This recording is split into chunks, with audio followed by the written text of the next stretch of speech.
Bienvenidos de nuevo a Oportunidades en Grecia, el podcast en el que tratamos de acercar las oportunidades que, en el marco de la internacionalización, de la exportación, la inversión y la captación de financiación, el país presenta para la empresa española. Welcome again to Oportunidades en Grecia, the podcast where we try to get business opportunities regarding exports and investments in the country, Greece, closer to Spanish companies. Today, in our 28th episode, 28 already, we will talk about beverages and more specifically about wine, a promising sector that has not yet delivered, at least for Spanish exporters. There is growth, there has always been growth, but we come from far away, with still little volumes exported. Today we have an excellent speaker here in the show, in this episode of the podcast, Giovanna Lykou. Hi, Giovanna. Hola, Yassas. Yassas, Giovanna, how are you? Encantados de tenerte en el estudio. There are very few people that I know of that know about the beverage/wine sector so much and from so many different angles as Giovanna does. So we're very lucky to have you here today. Giovanna is Wine and Spirits Director at House of Wine, the biggest online distributor of wines and spirits in the country. Let me just give a brief update of what's happening in the sector before we dive quickly to the Q&A. So there is a big amount of imports in the country, all of the items included, all of the beverages included, that amount to 475 million euros in 2024, with a growth of over 100% in the last 4 years.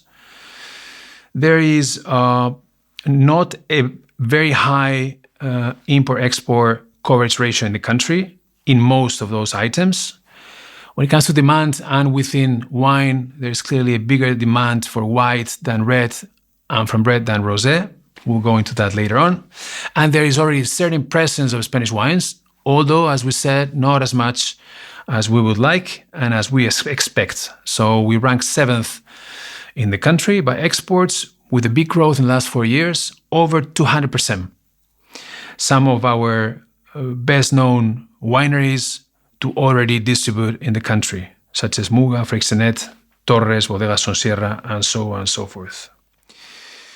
With this scenario, with this framework, Giovanna, let me ask you a few questions to try to enlighten our audience. First of all, I would like you to talk to us about the evolution of consumption up to date. What's happening with wine and its evolution versus beer versus spirits? And how do you see, is there a similar evolution when it comes to alcoholic versus non-alcoholic beverages, the so-called sometimes healthier beverages? Okay, so first of all, we have to recognize that Greece might be a country that has a quite rich history when it comes to wine culture, but it would be more honest to admit that we don't have contemporary wine culture. Fortunately, within the last years, we have like a huge growth in that field. Local producers have done a great job. Imagine that within the last 4 years, we have almost the double number of wineries in Greece. This fact also with the issue of COVID, create like a Greek frenzy. I want to drink Greek only.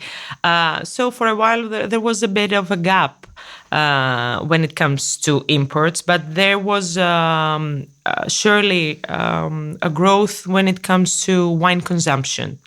I'm telling that because what we always have to do is to create the need, and then sooner or later, we will figure out what wine we're about to drink. Beer for the Greek market, I think since forever, it has like the role of a refreshment more than an alcohol beverage. This is something that perhaps had to do with the communication strategy so far, Perhaps we can find it in kiosks, in supermarkets. It was more easy to access to a can or a glass of beer. And for a while, it was a bit abandoned when it comes to gastronomy area. Perhaps us sommelier, we tend to be a bit snobbish on the beer category when it comes to food pairing. But another interesting thing is that now on the brewery and the microbrewery field has developed a lot. We have approximately almost 400 breweries in Greece with great recipes, with great labels. And it's something that never stops being consumed. Now, when it comes to spirits, we love spirits. We have a pretty rich heritage since we have local production of tsipuro, which is like the Greek version of grappa. It's the grape mark distillation. We also have ouzo. Since the Turkish times, we have the production of ouzo, and Greece is quite popular abroad with this spirits. So we have the culture of having a glass of spirit before dinner, lunch, during the food, or afterwards. So in that case, that creates a good ground to be able to welcome other categories such as vodka, gin, whiskey, rum. Statistically, nowadays, I think the most famous category is the whiskey. Fortunately or unfortunately, it has to fight the seasonality rules.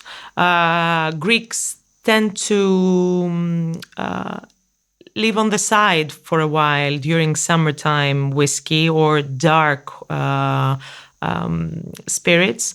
They love vodka and gin, especially gin, but worldwide is a category that it has been tremendously better and better. And then we have tequila and rum, that they share the last positions of consumption. Something quite interesting is to mention that within the COVID period, local consumers, people who live in Greece and Greeks, came closer to premium categories. They couldn't go out, so the same amount of money they were about to spend in a bar, in a restaurant, they were now having in their pocket in order to spend it in a liquor store, in an online liquor store, even in the supermarket. Some of them have quite good selections. So they got in touch in the better way with premium categories in all these types of drinks, wines, beers, spirits.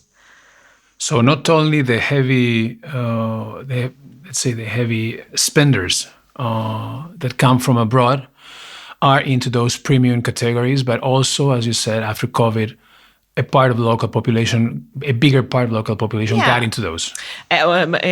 More premium is not considered only having like a Patrice, for example. It costs thousands of euros. But for everyday consumption or weekly consumption, for an average person, it's not quite easy to spend 50 euro bottles, for example. Absolutely. Yeah. Well, those are, so that helps us understand what's happened up to the date. Now, I wanted to ask you also about what could we expect from the future, right? So, new consumption trends. You mentioned a little bit about beverage culture in Greece. I wanted to ask you a little bit more about wine culture in Greece. And then going into wines, I'd like to ask you about future trends comparing young wines to, let's say, older wines, and also about consumption by imitation. It seemed to be a trend when we try to dig into the markets. Does social media play any role in any of this? Is it a good idea to use social media to somehow promote? Okay. First brand. things first. We are drinking wine more and more. For sure, the number one is the white wine. Within the last years, rosé was like a big hit, but to be honest, the last 1.5 year is not doing that great. We have abandoned for a while the rosé consumption and some reds. We are a Mediterranean country, such as you, and the temperature and the weather, the climate in general, plays like a huge role when it comes to our preferences. So most of the people would prefer to have like a chilled, white, crispy, really good acidity white instead of a really brutal, macho red. However, we tend to be more and more European, and we have include some light reds in our everyday choices. When it comes to spirit, we have a really interesting bartending society. Greece is one of the best markets when it comes to bars. I have to tell you, this is something I haven't seen almost anywhere else.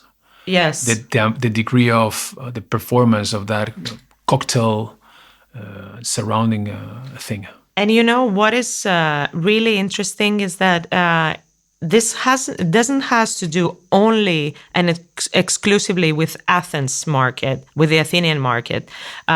You can go to Larissa, for example, which is at Thessaly, central part of Greece, and you will find some amazing bars, or Karditsa, or Crete, or north part of Greece. You can visit even some villages sometimes and find like a really good bar and above the average level of recipes and label offering. So I think we're in a very good position right now. Our the staff who's working, the bartenders, the bar managers, are quite well educated, so they do the work correctly. And I think we also combine something more. We have the sense of hospitality. And we are creating beautiful places. It's something that welcomes you, holistically speaking. The place, the menu, the staff. So the whole ambience is it's really nice. This is why the cocktail is growing and growing. For example, we having a cocktail festival the last years with huge recognition. We have bars within the 50 best bars worldwide. I think it's quite huge for a 10 million people country. I can give testimony. There is actually, you're so right. We've talked about this before, about the experience. We'll talk about it a bit later. Yes. And you said about the social media. To be honest, when it comes to for spirits, it's working. It has been working for a while. And I have the sense that social media promotion, when it comes to spirit, tends to be more or less the same in every market worldwide. They don't create usually a totally different strategy of communication, of being extrovert in brands for spirits. When it comes to wine, the culture is totally different from country to country. We're not the same with British. We're not the same with the States. We're not the same with Italians. So I think this is something quite new still. It's not yet, according to my opinion, always, it's not yet mature enough and in the right way of promoting either Greek wine or wines that have been imported in Greece. So you would say it would complement somehow any promotional activity within the market, but it's not something that would lead or should lead the promotion of any beverage in the market because it's not yet as mature. It could and it should, but we don't have so many faces, so many influencers to do that. And perhaps some of them are not in the right direction. I see. We need time. It's very important. It's coming. It's coming. And hopefully we will be here next year and the year after and see how this field goes. Excellent. Let me ask you also regarding future trends. Do you foresee, of course, I think there are, let's say, two directions to act, but do you foresee a bigger role in pricing or in branding in the future? Bearing in mind that, of course, we would like our companies, although we know we sell here in the country all sorts of wines, from bulk to premium, we would like to see our companies selling more added value wine in principle. So do you think that the future is a future of pricing, so cost, or added value, branding, and so on? Both. But it's really important. And this is why I have mentioned the COVID era before, because the only access that consumers had were within retail market. So they got familiar with the real prices. For me, it's a wise combination of value for money pricing, and of course, branding is it's inevitable. You cannot avoid that, and it's somehow, if you can do it, yeah, you should. You should. But I think we have to be a bit more reasonable. If we want to overprice, for example, we own a restaurant which is like has 2 Michelin stars and sea view, and everything is great. Yes, it makes sense to be a bit overpriced, but you have to support this price within the excellence of your sommelier, the expertise. We have to be reasonable. Unfortunately, these are not easy times for us being spenders. But I think in the culture of Greek consumer, they are always convinced if something it's worth having. This is what we have to do, you have to do in order to convince the Greek consumer. It's worth it. This is the key phrase. You talked before about the experience, right? Versus service, which was a classic in the Horeca channel before, right? Hotels and restaurants, a good service versus not experience. What would be for you, what are the ingredients of that experience around beverages, and particularly around wine? It depends on the channel, for sure. I think this is we're living in times where we have stopped somehow being impressed with super luxurious, super wealthy, super the new money trend. I think it's a bit passé. It's working a bit better. Creating, directing experiences that someone can easily imagine himself, herself into this thing. I don't agree that a good service cannot be a good experience because as a sommelier, personally, I can say that there was no no consumer, no guest, never that was impressed if I knew by heart the Grand Cru of Chablis, but they were always been impressed if I was telling them a story, something interesting. Storytelling is quite important. Not imagine stories, in order to make sense. Of course. But in order for us to be extrovert on products, we can create a lot of experiences.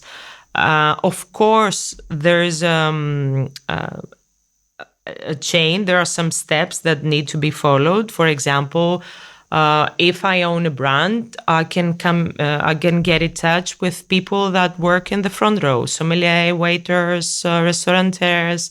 For me, it's always not only a pleasure, but quite important to get the closer you can with the brand. Even if this is a distillery, even this is the vineyard, even this is the winery, it's very important to know the philosophy, meet the people. And I think it's a very, very easy way to make them supporters, make them fans of your brand. Of course, the field of journalists and influencers is something quite important. And then you have to work on your own, create some campaigns. For example, I'm working, as you said, at House of Wine. We sell wine, but at the same time, we use our platform. We have like 200,000 visitors per month. So we use our platform as a media platform. You can create some banners. You can make a marketing plan. So you can be extrovert within this process as well. I see. I understand. Listen, you mentioned a few things that have to do actually with your background, I think. Let me just brief a little bit about your personal journey. You've been working in the industry for 15 plus years. Plus. Now it's plus. 15 plus. My LinkedIn is not that updated, but it's plus. It's plus, Yeah. plus than 15 plus. Yeah. Even better. So more experience, even better. You are a sherry educator, which is a little link, I would say, with Spain somehow. I love sherry. I love Spain. That's great news for us. You've worked almost everywhere in the sector. I was checking, you've been head sommelier at Spondi. So for those that don't know from the audience, it's a Michelin star Yes, it used restaurant. to be a 2 Michelin star restaurant when I was there. And yeah, that was quite challenging. You've been. I'm telling this because I've seen you've worked in all of the areas related to wine. You've worked as participating in what is the end client. Let's say you've been a prescriber or prescriptor of wines. You work now in the distribution sector, somehow picking what's bought by the distributor. But you've been also spirits trainer at Diageo. For those that don't know in the audience, Diageo is probably, well, I don't know if it's the biggest, but among the biggest companies when it comes to beverages worldwide. Huge one. You've been wine and drinks editor at Caffè. For those that don't know, Caffè is the most read newspaper in the country. Yes, and nowadays first, second, it's up there. And the last years, I'm at Grape magazine, which is a free press magazine. I love this. Where we still have to cooperate with one article, I think, right? Yes. One of these days we will sort it out. Yes. To be honest, I think I have covered more or less all the positions in the wine and spirits industry. There's still more. I see. There's one here very interesting also. Wine spirits instructor at Le Monde. Yes. Which is a school. Le Monde is it's the most important school when it comes to culinary studies and touristic studies. Yes, in Greece. And they also have a sommelier course over there. So yes, I do wine with them. Plus now, I was going to say the 4+ years at Wine and Spirits as wine and spirits director at the House of Wine. I don't know if it's more than that now, or that's correct. Yes, this is More correct. than that Yeah. that is correct. What do you think all of these positions have brought to you? Because as I mentioned, you've been end client, prescriber, distributor. For me, it's always truly important to be able to know something from all of its aspects. Perhaps I was not that good in every position, but for me, it's really important because I get to know how is to be in this position. And it's also important because you gain experience and you gain some very useful informations. For me, my work, my point of work was always consumers oriented. I write about wine and I want the average reader to understand what I write. I don't like to be. I don't like the snobby language of wine. I teach to the sommelier, and I give them the truth about how is it when you work in a restaurant. I sell wine. And of course, I'm in the best online shop in Greece, but I'm really aware of the fact that perhaps a lady approximately 60 years old, we come and buy wine with no education about wine, just because she wants to offer something as a gift. So for me, it's really important to know where you're coming from, where you stand for, and another key phrase for me is that know your audience. And you have a different audience in every position. That's why I think your advice is so good for all the companies that are listening, because you've been all around and you know that the clients are all of those that you mentioned. Those that pay more, those that pay less, those that drink all sorts of wines or beverages, and you help them decide. Exactly. And you cannot be the same, you cannot follow the same philosophy or the same strategy in every channel that you're going to exist. Okay, it makes a lot of sense. Let's get back to the consumer preference. We've talked already a little bit about white, red, and rosé. What about the sparkling wines and cava? I think you mentioned at some point when we met that cava had some potential in the country. What do you think about that? Perhaps I'm not the right person to speak about sparkling wines and especially cava, because it's as a consumer, because I'm not only working with wine, I'm also consuming wine. As a consumer, this is my favorite category of all. I don't bother select wine if there's a nice sparkling wine in the menu. This is how much I love this category. To be honest, sparkling wine has very good potential because it ticks many boxes. The occasions, the climate, it can be chilled, it can be playful. When it comes to food pairing, most of the sparkling wines in Greece or this one that have been imported pair pretty good with the food you can find here. So it has for me many assets.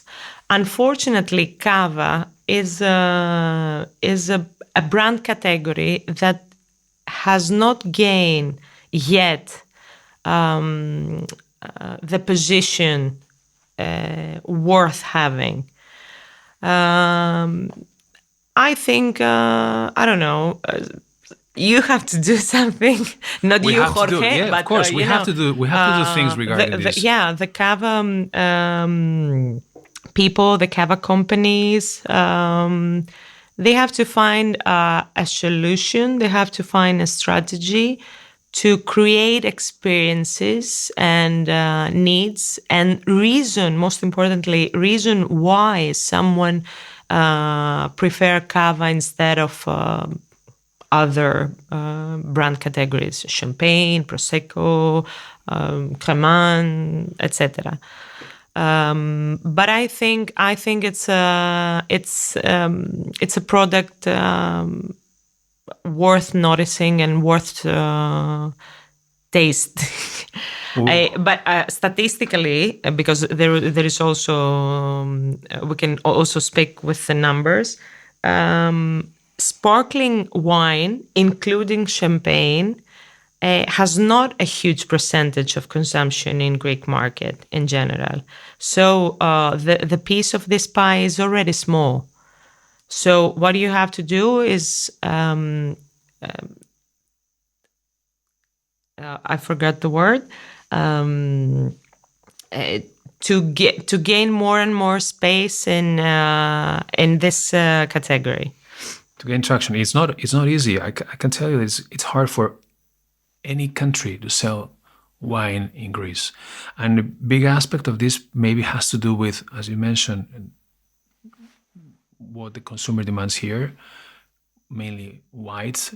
What tourists, they come around about the tune of 40 million people a year, and they want to have the Greek experience and they want to try Greek wine. So it's not easy to break in. We've talked many times also about seasonality. How big is this? Do you think this is increased, and will the bigger season of the summer, the way the summer is being dealt with by tour operators, so on, change what consumers that come from abroad, those 40 million people, associate to coming to Greece? It used to be worst, seasonality. It used to be worst. It was like a one-way direction. Imagine that 10 years ago, I was working in a very famous nowadays wine bar in the center of Athens. And summer season was the off season for us. And now they're so busy, you cannot imagine. So things have changed a lot. What do you say? The visitors, the tourists that coming to Greece every year, they have created on their own, and they have influenced somehow our general culture and picture when it comes to wine consumption. For example, a lot of the Americans or North Europeans or even Spanish people, they do enjoy having reds during summer. And for me, it's... of course, you can have reds, but it needs to be treated in the proper way. For example, temperature, right glasses, things like that, which are quite easy for someone who's an expert, who's a professional. Something very interesting. I have written an article when it comes to statistics about the tourists in Athens. 5 years ago, before COVID era, people were just making a pit stop in Athens. So they were staying approximately 1.2 days per trip. Now this number has turned to 6, the average. So more and more people are visiting Athens. And why I mention that? Because in Athens, you can get closer to what we call quality wine lists, many wine bars, not only Greek wines, not only local wines, but also imports. Because, okay, it totally makes sense. If I'm from California and I want to visit Greece, I will visit Santorini. Perhaps there is no reason for me to have a Burgundy or a Rioja. It makes sense to taste the local Assyrtiko. When in Rome, do like Romans do. This is what they're saying. I have been to the Ribera del Duero region some months ago, and it was one-way direction for me to have this wine, this category.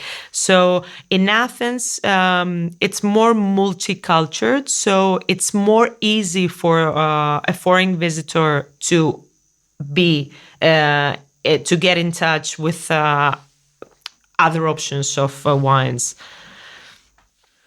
So maybe Athens is the door we have to open. Yes, Now I that the think season has widened. It's the first door. It needs to be open. But Greece, it's a bit strange because it also have other sub-market regions such as Mykonos, for example. There's no way that Mykonos and the restaurants are there will create wine lists only with Greek products. So there's Talking about a high-end international tourism destination, right? Exactly. So, and this is, to be honest, Mykonos is the key for Greek market to have a location in unique brands. Do you know that? Did you know that?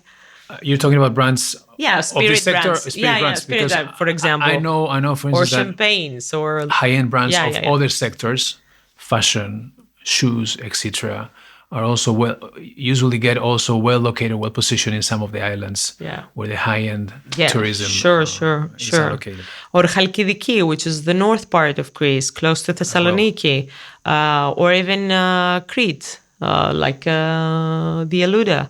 There are some spots that are worth seeing and work with. I see. It's a common thing. I think you explained it very well. When you go to Rome, do as the Romans do.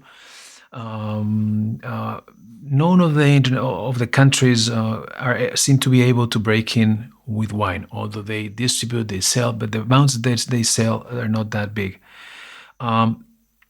Is the price quality binomial an issue? Is it the way they place? I mean, are we sometimes too expensive? We don't. In our case, I have my perception is that we are probably not able to convey the end consumer the quality of the wine, so that they don't see value maybe on the price if the price is a bit upper to what they're used to drink. Okay, from my point of view, when it comes to Spanish wine, I have visited Barcelona Wine Week this year, and I was fully booked for many days. I was just tasting wine and meeting people, very interesting regions and labels. And to be honest, I don't agree that Spanish wine is overrated or overpriced or not value for money. And personally speaking, I have started my experience of importing Spanish wine with a lower budget label. And I think they are like super value for money. The prices, you can find, what I want to say is that you can find very good quality, low budget wine, but also you can have like high-end labels and life-changing wines. This is a huge distance, but we don't work only with fine wines or only with low-budget wines.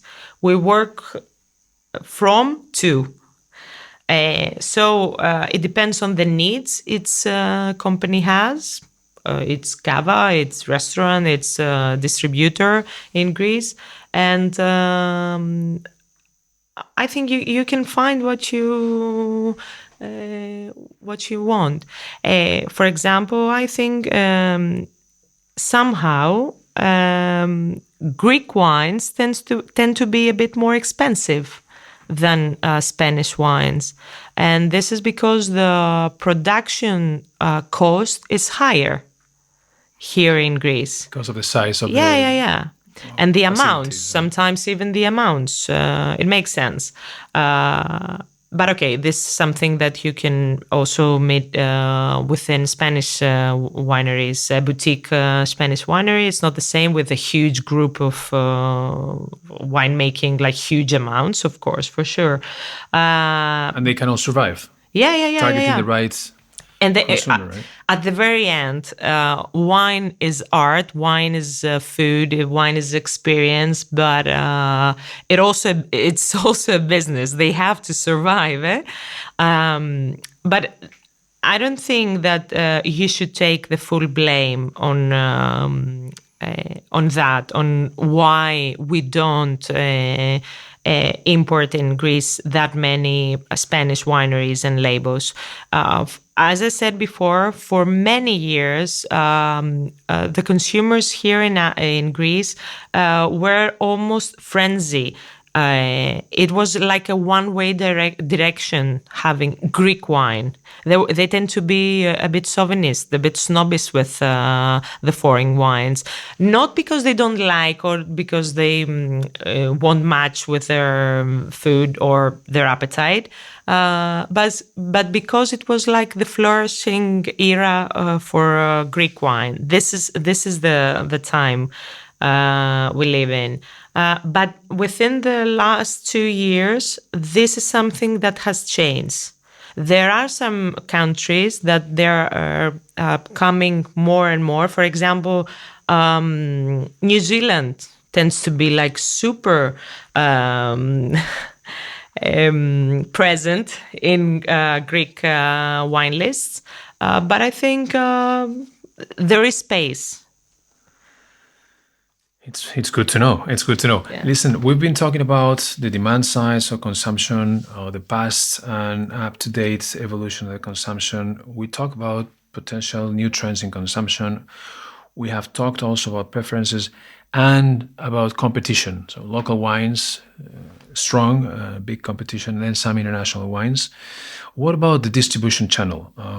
Here I would like to ask you a little bit about off-trade, the evolution of off-trade versus on-trade, and whether the companies should, depending on the wines they sell, position themselves in cavas or more into big retail. Where should they position their wines? I'm not the person who will decide that for its brand, but I think it's they have to ask first what I want to do. But to be honest, when I started working with wine, having wine for example, in the shelves of a supermarket was like, oh, you're killing it. Like being super cheap, both price-wise and quality-wise. But this is not something that it's the same now. I think this is a very important reflection. Yes, this has changed. Yes, this has changed a lot. And you can. We have for example, we have like mega markets from famous supermarket brands that they have amazing selection of wines and spirits. Of course, cheap labels and cheap wine and cheap spirit is being included. This is inevitable. But I will never forget this. Last year, there was an opening close to Glyfada. A Greek brand of markets opened a mega space. So we went there just to see how it is. And when we enter the wine room, the selection was amazing. It cost like thousands of euros. So what I want to say is that this thing has changed. But for sure, if someone wants to be known in the Greek market and create a brand awareness, I don't think this is the best way to go. If they just want to sell pallets and many, many, many boxes, perhaps it's the right choice to do. It depends on where you're standing. What is your goal? And what is the role of e-commerce in all of this, in the distribution? It's huge. It's not. Imagine this: that big companies, big groups worldwide, such as LV or even Diageo, we mentioned before. The last years, they have created a different budget specifically for e-commerce presence. So for me, this is the new era. We are in e-commerce in House of One. We do this type of thing. You have many opportunities through this channel. You have accessibility from the consumer to your product. You can manage to be extrovert, to create brand awareness, to sell at the same time. So it's a pretty good combination. But again, perhaps it's not for everyone. Okay. Well, it's happening in many sectors also, I guess, in wine. And people combine, I guess, like, their geographies. They go to the shop and then they learn and they buy through the funny story. platform, or vice versa, right? Sure. Funny story. When I started working at House of Wine, even though I was aware of the whole philosophy and the whole combination of digital and physical presence, I must admit that I was not that sure that this will work 100%, because for me, I had the cellar, the dust. You have to touch the bottle to feel the label. This is true, still remains, but I think it's very impressive how people had get used to this process, ordering wine online, ordering spirits online. Okay, to say something good about myself and my company, we have done a great job, because you can find everything, like all the informations you want, descriptions, food pairing, why and where and how you will enjoy it. So this is quite important. But for me, it was amazing. It was a surprise, actually. So that's something to bear in mind for Spanish companies. They might have to enter. They might even be able to enter for sure from the platforms or using the platforms. What do you think is the best way to promote Spanish wines? For years, we did wine tastings, just wine tastings. Is it better to do those coupling with Spanish cuisine, or coupling with Greek ingredients and Greek cuisine? Is it better to bring the companies here to showcase their products? Is it better to bring Greek distributors to Spain, for instance, to the Barcelona Wine Week, so that they can experience, touch, see, go to the different regions where we produce? What do you think is a best, or maybe all of them together? Yes, this is what I was about to say. I think it's a combination of things. It's not a one-way direction. And of course, it's not the same decision you will make depending on the target group, as mentioned before. For example, if you want to get closer with importers, yes, visiting, getting, rather get to know the companies, even if this is the companies coming here and creating a symposium, for example, or a fair, or them going there. I'm guessing this is much more expensive, but okay, again, perhaps it could work. Wine tastings could work with a sommelier or the first field position professionals. But for me, I think the bet it's with the common people, like create a need, a reason why we should drink Spanish wine. And perhaps since Spain is a big country with a lot of interesting regions, you should set some priorities and say, okay, now we are going to promote, for example, cava, or we're going to promote sherry. I'm not sure this is going to work. I'm a sherry educator for many years. I haven't convinced them drink sherry, but okay. It works quite well with the cocktails, I think. Yes, right? Exceptionally well with the cocktails. This is the channel. Yes. So we have to create. I'm here for you, by the way, to help with any way I can to create a reason why. I think we have discussed some time ago something quite interesting that Champagne did many years ago, a specific brand. They have seen the numbers of sales falling and falling and falling because the whole luxury thing was not that up to date. So they try to put champagne in brunch, make it more comfort. So they started creating menus all over the city. And of course, they did some invitations to some key people in the industry. And they were creating, that was the strategy. And they also dressed this up with e-commerce promotion, social media promotion. And I think for almost 6 months, we were having this particular champagne with burgers and eggs. And this is something smart. Okay, these are huge groups, of course.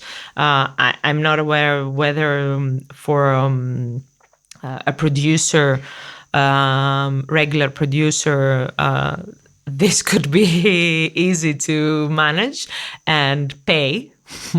Most important. But this is a smart idea because they created an alternative view of a product that has been connected specifically only with, birthdays, New Year's Eve, and Mykonos. You're so right. You're yes. so right. That's a classic connection of champagne. Very interesting. Storytelling. Somehow back to storytelling. Well, it's been really, really interesting hearing from you, Giovanna. There are plenty of ideas that we could find in the conversation. I will suggest people to listen to it a couple of times to get all of them.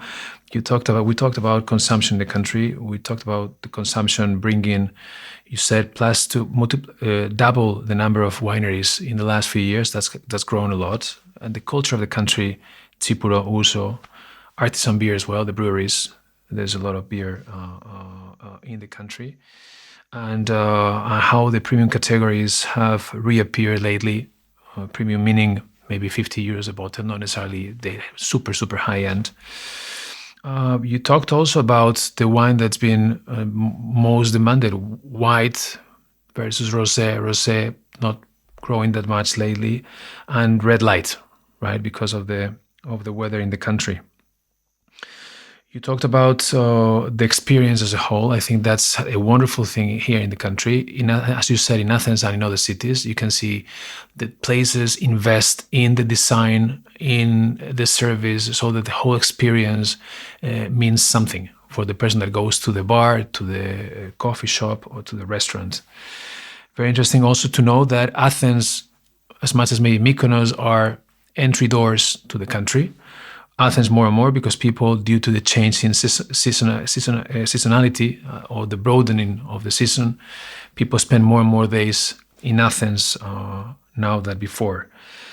You talked about the potential of cavas, which is something I am really happy to hear. Let's see if we can work on that.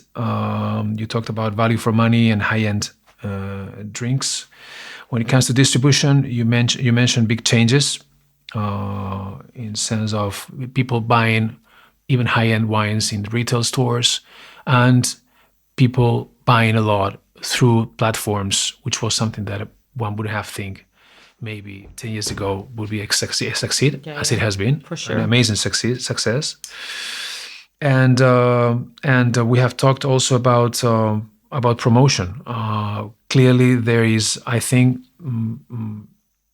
linking the ideas that you mentioned, there is more we can do eventually through different instruments and improving the storytelling. Oh, by the way, I recall now we forgot to talk about healthy beverages. What could you tell us about them? Yeah, it's a pity, yes, not to mention that the non-alcohol category. For me, it's the next big thing.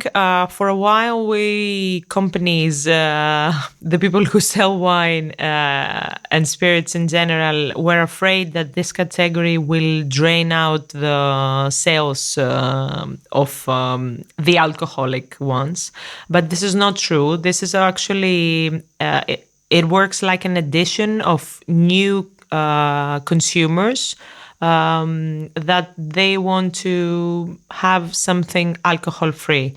To be honest, two actually, white and red labels that my company has imported since my latest visit in Barcelona 1 week was a zero category. One really delicious white and from Sauvignon Blanc, and one red from the local Tempranillo.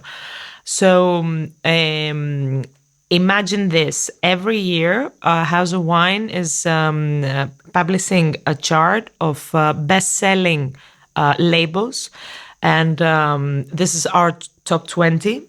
Last year, we had only one foreign wine in this chart, and it was a non-alcoholic Spanish white wine. This is quite impressive. Because imagine nothing else from abroad, nothing else except Greek. And it was the only import, and the only one was non-alcohol. So this is huge. I think it gains more and more space. Yes, it's true that, and it gets more and more famous. Even the mocktails are getting better. Some years ago, we were having just the option of having like a soda or like a blend of juices, but now the alternatives are huge. And let's not fool ourselves. If brands such as, for example, Tanqueray or Beefeater, they are going to create zero alcohol labels, they are the leaders in the category, so they have to know something. But as a matter of fact, I see it every day, more and more. And this has nothing to do nowadays only with pregnant ladies or someone who's in medicine. They prefer having something. This is the sober movement somehow. And we don't have in Greece Greek production of non-alcoholic wines, but we have lower, like 5-6% of alcohol. So I vote yes. It's an upcoming category for sure. It's a good hint you're giving us with this. It's a trend that we've seen happening slowly in slow motion last years, and that we also think that it will be strong and big in the future to come.